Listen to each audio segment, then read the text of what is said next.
आपने देखा होगा कि धुंधकारी मर करके प्रेत बन गया। प्रेत का हम विभाजन करें तो प्र और इत जीवन में दो तत्व हैं, एक प्राण तत्व और एक इच्छा तत्व। प्राण तत्व के रहते रहते अगर हमारी इच्छाएं पूरी हो जाती हैं तो हम मुक्त हैं, परंतु प्राण चले गए, इच्छाएं हमारी पूर्ण नहीं हुई तो हम प्रेत बन जाते हैं।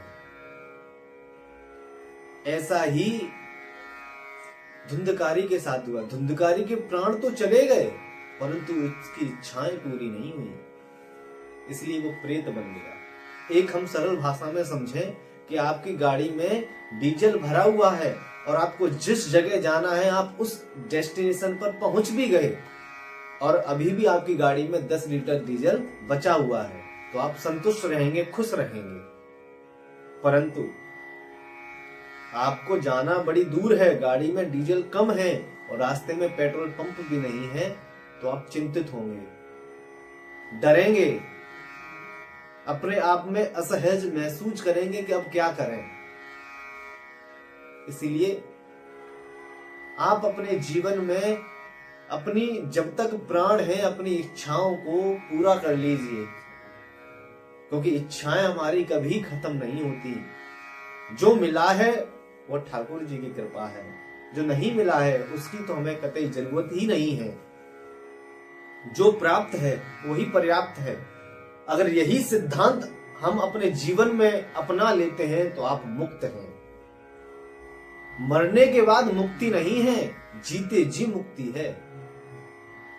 आपने श्रीमद् भागवत महापुराण में सुना होगा कि धुंधकारी की मृत्यु के बाद उनके भाई गोकर्ण जी ने, गोकर्ण जैसे महापंडित ज्ञानी ने उनका गया में जाकर के श्राद्ध किया, फिर भी उनकी मुक्ति नहीं हुई।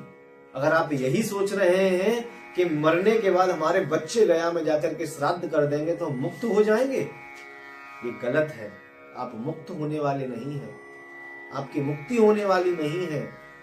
मुक्ति कैसे होगी कि आप अपने जीते जी प्राण रहते रहते अपनी इच्छाओं को काबू में कर लेते हैं, तो यही मुक्ति है। अगर आपने अपनी इच्छाओं को काबू में नहीं किया तो आपको प्रेत बनने से कोई रोक नहीं सकता।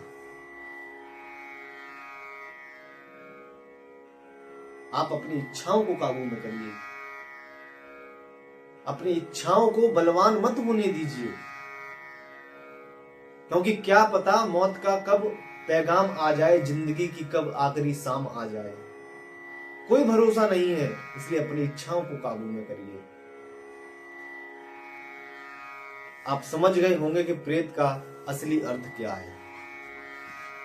जय श्री राधे, जय श्री श्याम।